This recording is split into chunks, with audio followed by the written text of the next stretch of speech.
student, welcome to massive open online course on Indian economy. Today I am going to discuss the module entitled Growth and Poverty.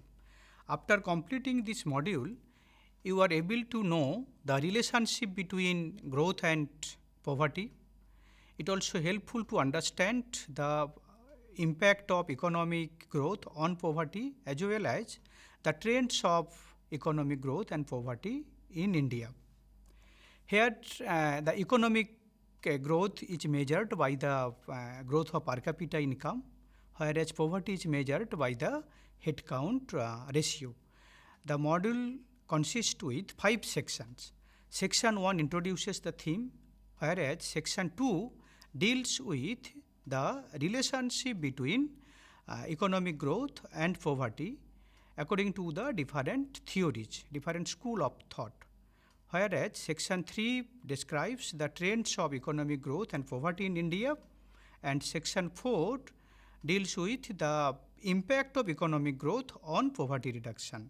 And finally, Section 5 makes some concluding observations. It is true the economic growth is very, very important for the reduction and elimination of poverty in any economy. But side by side, the distributional aspect of economic growth is also equally important for the reduction of the poverty. And this phenomenon of the poverty is also related with the condition of the employment as well as the condition of the income inequality. There is the two specific argument why the economic growth able to reduce the poverty.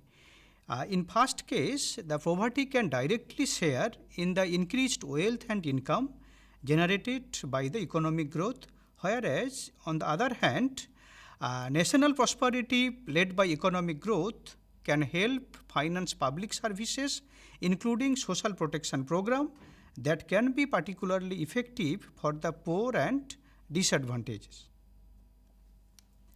Therefore, the relationship between economic growth and poverty reduction is a very complex relationship.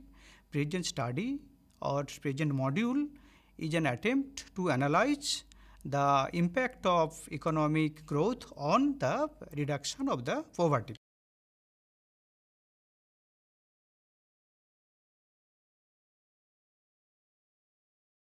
First off, we try to discuss the relationship between economic growth and poverty as described by different theories, different schools. Here we have pointed out the Marxian school, the Keynesian thought, the neoclassical thought, along with some other argument regarding the relationship between economic growth and poverty. According to the Marxian thought, the economic growth is not sufficient to reduction of the poverty, because the distribution of economic growth not equally gained by different classes of the society. As a result, economic growth not only important to overcome the poverty of a country. Whereas the Keynesian school, they argued that the economic growth is very effective to reduction of the poverty if the economic growth able to overcome the involuntary unemployment in the economy, then the economic growth is very effective to reduce the poverty of an economy. Whereas according to the neoclassical thought, they described the poverty situation as a cause of the market failure. It is actually the situation due to the market failure, and this market failure arises due to different conditions that may be experienced by the economy at different time points. And according to them, this market failure includes the different form of externalities, natural monopoly and public goods. And when the recession hits to a particular economy, poverty rate rise as the workers lost their job or they are not able to generate additional income. Side by side inequality, which is a component of the market failure, can ultimately lead to the poverty when wealth is not equally or evenly distributed in the society. Along with these three arguments regarding the relationship between economic growth and poverty, there are other two arguments also equally important. One is poverty trap, another is multidimensional aspects of poverty. According to the poverty trap doctrine, because of the low and persistent poverty or very high level of poverty of a country, the poverty remained high. That is, the poverty causes for the poverty. This is the main reason for the poverty trap. Whereas in case of multidimensional phenomenon, here the poverty is not a very simple concept. According to the multidimensional concept of the poverty, poverty can be experienced in different dimension. Therefore, a particular theory or particular policy is not able to overcome these multidimensional aspects of the poverty. Section 3 deals with the evidence of economic growth as well as the poverty reduction in India. Here we discuss the rosy picture, that is the relatively better situation of the economy in terms of economic growth. Side by side, there is also other side of the story where the picture is quite gloomy. If we consider the rosy picture in respect of the evidence of economic growth and poverty reduction, then in case of Indian economy, it is true that Indian economy has experienced a very rapid economic growth after independence. Specifically, after liberalization policy or new economic policy since 1991, due to introduction of the liberalization, globalization and privatization policy, and the competitiveness as well as productivity and growth also increased in the Indian economy. That can be observed from the empirical evidence of the change of per capita income as well as labor productivity. This figure helps us to understand the trend of per capita income as well as labor productivity. Here the per capita income increased from 17,033 in the year 1994 to 42,720 in the year 2011-12. In case of labor productivity, also increased significantly from 40,683 to 1,10,881 during this period. That is, there is a tremendous growth of per capita income as well as labor productivity, and this upward trend of the per capita income as well as labor productivity also witnessed in the next period, that is during 2011-12 to 2020-21. Side by side, if we consider the economic growth, then Indian economy has also experienced the rapid economic growth, and during the entire period starting from 93-94 to 2011-20, 2019 and 20, during this 3 decades period, the average growth rate of Indian economy is over 7%. That is, during this last 3 decade period, on average, Indian economy has grown at the rate of 7% and more. That is a very high growth rate that is experienced by the Indian economy. Therefore, this is a very rosy picture as regards the growth rate of the Indian economy, at least the growth rate of the per capita income of the Indian economy. Side by side, it is also true that the government of India has also introduced different social safety nets program, that is different social protection program, and that social protection programs are also effective to overcome the problem related with education, related with health, related with employment and other aspects of deprivation. Therefore, due to the increase of the funding in the social safety nets program, there is an synergic effect on the reduction of the poverty. Now, if we consider the trend of the poverty in India, then during the economic reforms or after the economic reforms, Indian economy has experienced the reduction of the poverty or consistent reduction of the national poverty. Here, if the head count ratio, which is the important indicator regarding the poverty, which is measured as the percentage of poor people to total people, this head count ratio gradually declined during 93-94 to 2011-12, and during 93-94 it was 45.3%, which decreased to 21.9% in the year 2011-12. Side by side, rural and urban headcount ratio also declined during this period. But it is true that rural poverty is quite high, that is rural headcount ratio is quite high compared to the urban headcount ratio. As regards number of poor, the number of poor also decreased during this period. In 93-94, 403.7 million people were poor in our country, which decreased to 269.8 million in the year 2011-12. Not only monetary poverty, but also the multidimensional poverty also reduced in our economy.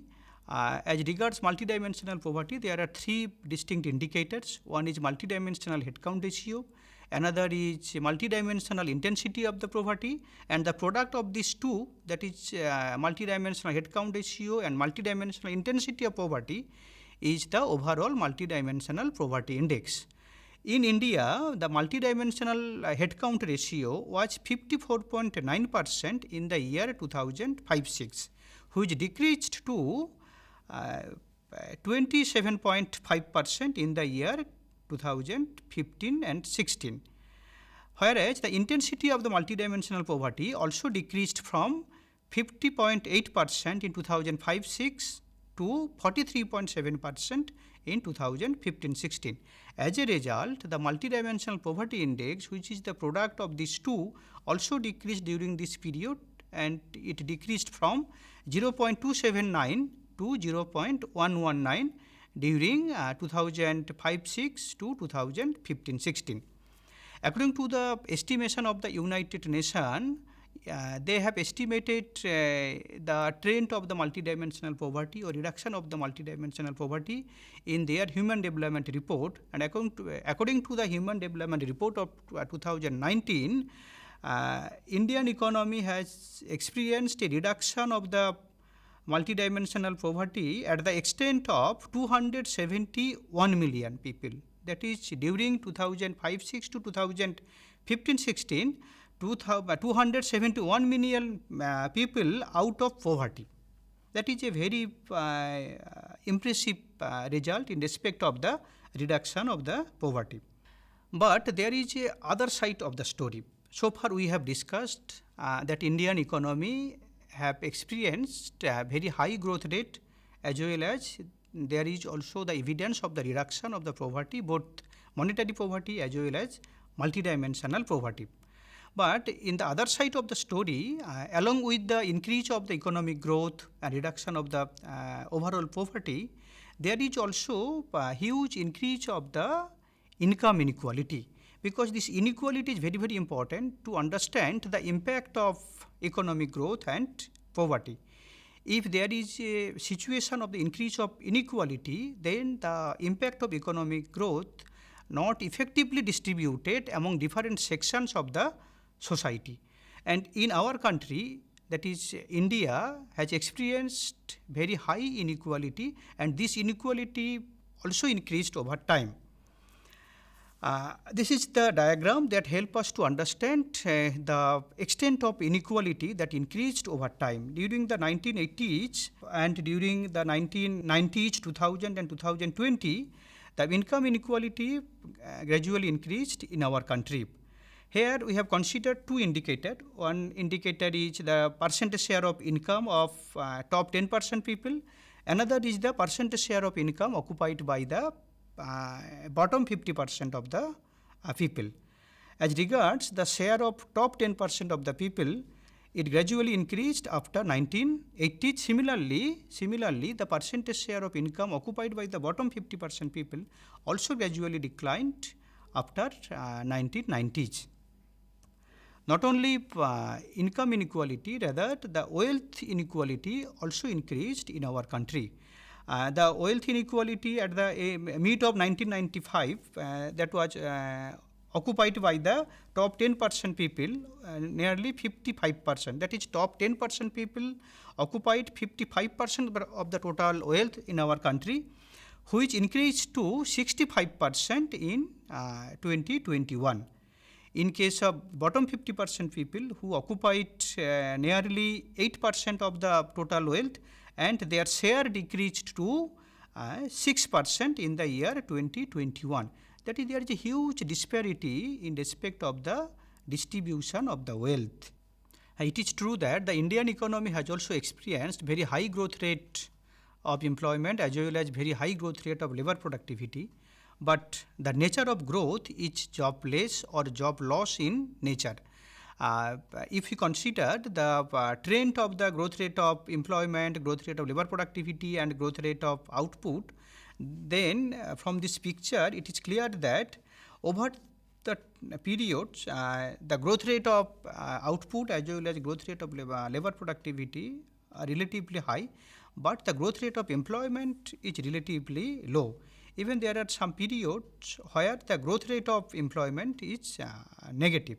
Specifically, during the period 2007-8 to 2009-10, the growth rate of employment was only minus 0.1%, and the period 2004-5 to 2007-8 also witnessed relatively low growth rate, where the employment increased only 0.2% per year.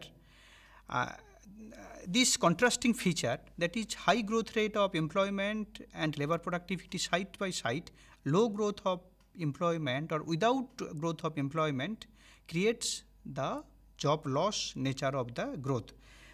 This job loss or the jobless nature of growth can be better understood if we look into the output elasticity of employment, which is measured by the percentage change of employment due to percentage change of GDP. And here this output elasticity of employment was relatively low after economic reforms, that is after 93-94 to 99-2000, it was only 0.15%, which increased to 0.50 to 0.50 in the next period, that is during 99-2000 to 2004-5. But after that, after 2004-5, the output elasticity of employment significantly declined to 0.02, and in the next period, that is during the period of economic slowdown, the output elasticity of employment is negative. And during the whole period, the value of output elasticity of employment is less than 1. Therefore, the nature of the growth in our country in terms of generation of employment is treated as the jobless growth. But the period of economic slowdown, that is 2007-8 to 2009-10, is distinct because here the employment elasticity of output is negative. Therefore, the nature of growth is job loss in nature. This is the important features of the Indian economy, where the growth rate of employment is relatively low and the nature of growth is either jobless or job loss, despite very high growth rate of employment and labor productivity. Side by side, government of India as well as different state government have also introduced different social safety net programs like Mahatma Gandhi National Rural Employment Guarantee Program, Public Distribution System, ICDS, Integrated Child Development Scheme, and so many other programs are there. But the major problem of this program is that there is the exclusion and inclusion error side by side due to inefficient management of the program. The actual needy person, they are not obtained benefit from this program. Therefore, the effectiveness of this program is not fully realized in our country. It is true that overall poverty reduced in our economy, but there is a dismal performance of the reduction of the poverty. If we consider the variation of the percentage of poor people across different social castes, then we can understand this dismal performance of the reduction of the poverty in our country. Here, the headcount ratio of the scheduled tribes in the year 2004-5 was 59.7%, whereas for the general caste people, it was 22.4%. That is more than 2 times is the headcount ratio of scheduled tribes compared to the general caste people. Not only that, over time, the headcount ratio for across social caste decreased over time, but the disparity also increased. Here, in case of 2011-12, the headcount ratio of the scheduled tribes was 40.6%, whereas this headcount ratio for the general caste people was only 11.9%. That is more than 3 times. Headcount ratio of the scheduled tribes is more than 3 times than the headcount ratio of the general caste people. There is a wide variation of the headcount ratio across different group of the people or different subgroups of the people, and this variation can also witnessed when we look into the headcount ratio across different religious group. Side by side, in case of percentage of poor people across different states in our country, then there is also huge variation. The percentage of headcount ratio was highest in case of Chhattisgarh, which was 47.9% in the year 2011-12, whereas in case of Goa, it was only 6.3%. That is, there is also the huge regional variation in respect of the percentage of the poor people, and it is varied from 47.9% to 6.3%. Not only monetary poverty, there is also huge variation of the multidimensional poverty, and for the socially disadvantaged group of the people, the multidimensional poverty is very, very high. In case of ST people, 80.2% is the headcount ratio. That is 80.2% ST people were multidimensionally poor in the year 2005-6, and their share decreased to 50% in 2015-16. That is, in 2015-16, half of the ST people are multidimensionally poor. That is a very serious concern in respect of our economy, whereas in case of general caste people, the percentage of multidimensional headcount ratio was only 16% during 2015-16. This variation can also observed when we consider other 2 measures of the multidimensional poverty, that is intensity of the poverty A and multidimensional poverty index. Side by side, it is also true that there is also the wide variation of the multidimensional poverty across different religions in our country. This picture helps us to understand the variation of the multidimensional headcount ratio across states in our country, that is estimated by Niti Aayog in our country. And according to this estimation of the Niti Aayog, the multidimensional headcount ratio was highest in case of Bihar, which was nearly 52%. And at the bottom, it is Kerala, which multidimensional headcount ratio is only 0.71%. That is, Kerala is able to overcome multidimensional poverty. But in case of Bihar, Jharkhand, Uttar Pradesh, Madhya Pradesh, multidimensional poverty or multidimensional headcount ratio is relatively high compared to the other states. This picture also helps us to understand the wide variation of the incidence of the poverty across different regions in our country.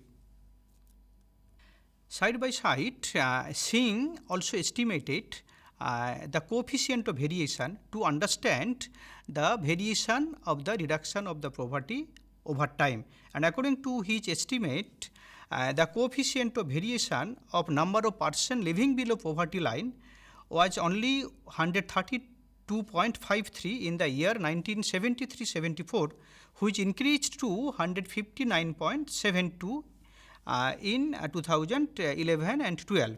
whereas this coefficient of variation in case of headcount ratio increased from 20.18% in 1973-74 to 62.70% in 2011-12.